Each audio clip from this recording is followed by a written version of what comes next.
আগের ৪ নিলামে ধারাবাহিক পতনের পর এবার বেড়েছে দুগ্ধজাতীয় পণ্যের দাম। ১৫ জুলাই অনুষ্ঠিত নিলামে দাম বৃদ্ধির খবর জানিয়েছে গ্লোবাল ডেইরি ট্রেড।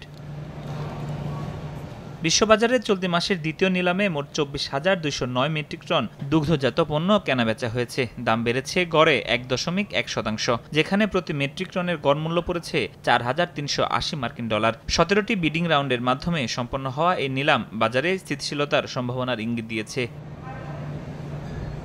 জিডিটির তথ্য, মঙ্গলবার অনুষ্ঠিত নিলামে ননিযুক্ত গুঁড়া দুধের দাম ২.৫% বেড়ে প্রতি মেট্রিক টন বিক্রি হয়েছে $২,৭৮৫। ননি ছাড়া গুঁড়া দুধের দাম ১.৭% বেড়ে প্রতি মেট্রিক টন হাতবদল হয়েছে $৩,৯২৮।